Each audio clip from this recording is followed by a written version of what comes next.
Howdy, how the hell are you? Welcome to another edition of Smart Chat here on YouTube.com, and thank you for watching, liking, subscribing to my channel. If you haven't done so, I beg you to please do so right now. Check out my other channel, the Tom Brand One. It is funny, and I thank you for taking the time to look at this video. Do want to do my raw thoughts from what was yesterday's date? January 11th, 2016, and I don't do so much wrestling recaps, just thoughts from the segments on Raw. And these thoughts are in obviously no particular order. In that opening segment, Vinnie Mac was out again. What is it, third straight week now? Stephanie McMahon was out there. And it finally seemed, after his third appearance here, that Vinnie Mac has finally got the cobwebs out, the creative juices, on the fly speaking has finally come back to him. Last couple of weeks, he seemed to be a little bit out of it.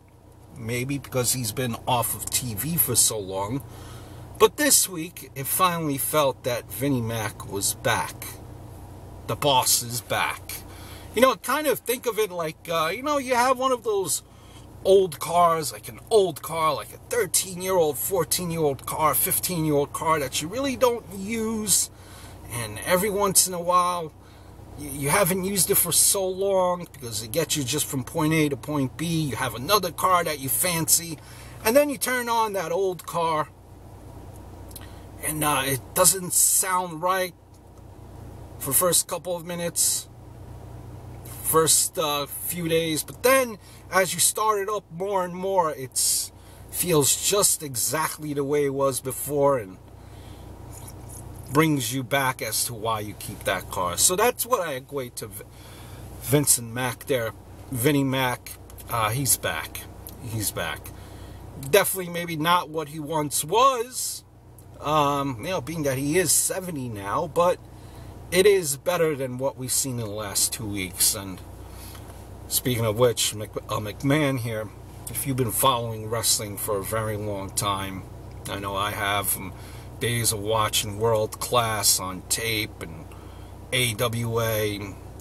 As soon as Stephanie McMahon said, "Oh, Roman Reigns beating 30 guys in the Royal Rumble, ha ha ha ha," let's face it, at least I thought Stephanie McMahon right there just gave away a spoiler. Guess who's winning the Royal Rumble? Roman Reigns.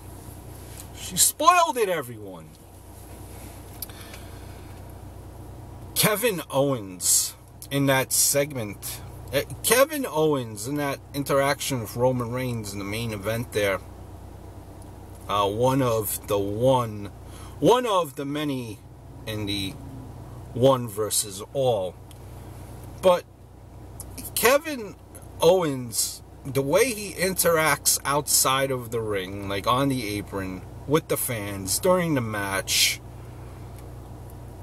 he's becoming one of my favorite heels right now. He's like an old school heel, I think. The way he interacts, his mannerisms, he would interact like in the ring like me and you would as a wrestling fan. He even plays his character even off of work, so to speak, even outside of the ring on Twitter. If you ever follow him on Twitter, some of the interactions he has with his fans, or the fans, is hysterical. A true heel in and out of the ring, old school, and I definitely like that. Speaking of the main event there, little things that matter, just the little things that make you shake your head. When the Ascension storm the ring, they storm up on the top of the ring there, on the top of the apron, just basically waiting for Roman Reigns to Superman punch him. I mean, like, come on. It just looked so bad. So bad. But after all, this is the Ascension that we're talking about. speaking of that main event there, well, Brock Lesnar is once again a heel now. It seems like he was hired by the Authority. That will be obviously confirmed, I guess, next week, but it's pretty much a safe bet there. And, you know, with Brock Lesnar, in those backstage segments with Paul Heyman, where pretty much Paul Heyman was saying that he wants a shot at the champion, whoever wins the Royal Rumble, and the McMahon's like, nah, you gotta be in the Royal Rumble, we decide, we signed the contract. Don't be surprised if you see Brock Lesnar, regardless of the outcome, and it seems like Roman Reigns will win the Royal Rumble, where it will be Brock versus Roman Reigns at WrestleMania. And it's gonna be very challenging. The WWE is gonna try to have to keep Roman Reigns as the heel. Not Roman Reigns, but Brock Lesnar as the heel, and I'm sure Brock will do everything that he could to keep him at heel. He will do heel things, obviously. But when you have the slippery slope that we're going down here, is when you have Brock versus Roman Reigns, I think a lot more people will be cheering Brock than Roman Reigns. Because Brock just does absolute moves that people are, oh, he's a beast, he's an animal. And Roman Reigns, though the people have kind of swayed their opinion on him, like him a little bit more, the WWE in that match is going to have to do its damnedest to keep him as a face, and that's going to be very, very hard versus the fact that he's going against Brock Lesnar. I just used versus in the wrong way, didn't I? I am an idiot. I apologize. What else here? So it'll be interesting to see what they will do with Brock and Roman Reigns. Try to keep the proper face and heel in that match.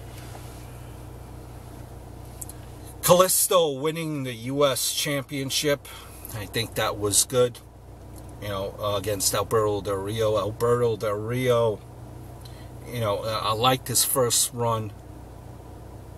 Well, ever since he came back, it just feels like something is off, something is missing.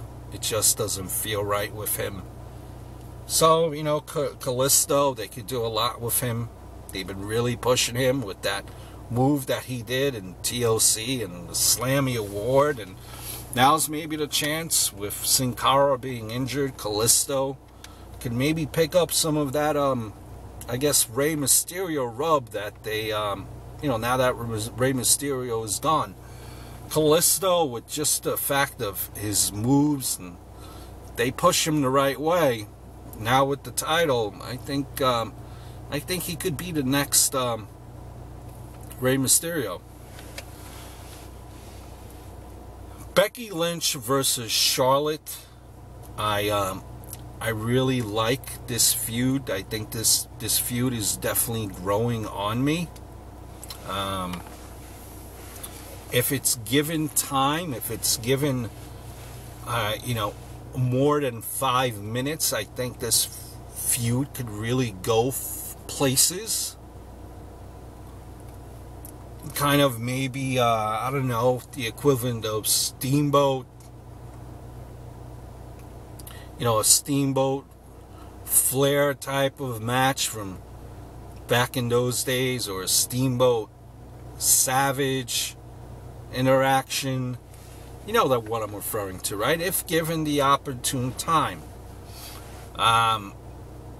You know, with the Divas division, it's been just so messed up. I think, you know, with the Diva division, a few things have to change. They have to get rid of that belt that they have now for it to be taken seriously. Bring back bring back the Women's Championship. You know, you could have Charlotte Flair dump that Butterfly Championship in the garbage on TV. kind of like what Medusa did many years ago on WCW TV. Would give Charlotte a lot of heat, kind of rev things up. But I like this feud. It could go a lot of places. Hopefully revamp the Divas division. Divas division lost a lot of steam, I think, when they had, Nikki Bella as champion. I think they introduced the Divas Revolution, quote unquote, at the wrong time. It should have been done after Nikki lost the title, not before it.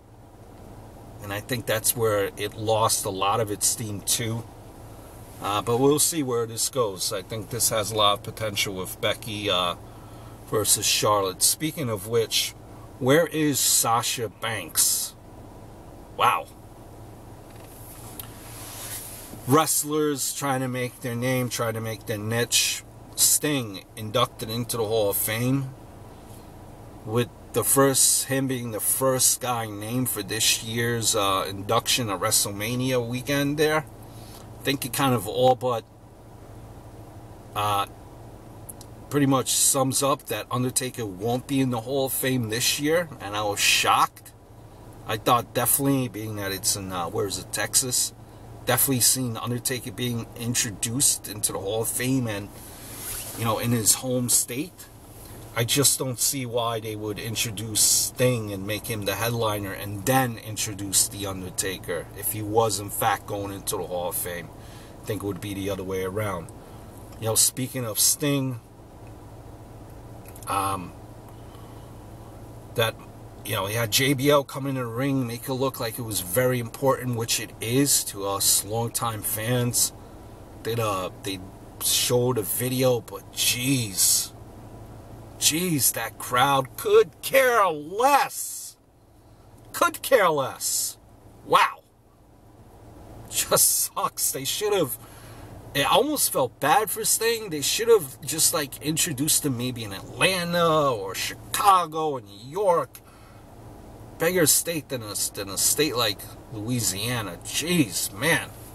That was brutal. Jericho comes out again. And, love Jericho.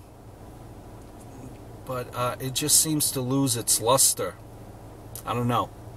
It's losing its luster. Maybe Jericho could be on commentary and crack jokes at the wrestlers. I don't know. It just seems to lose its luster.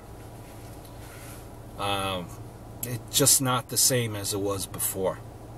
So just some of my thoughts from Raw. I hope all is well. Look forward to your comments, please. Until next time, adios, over and out.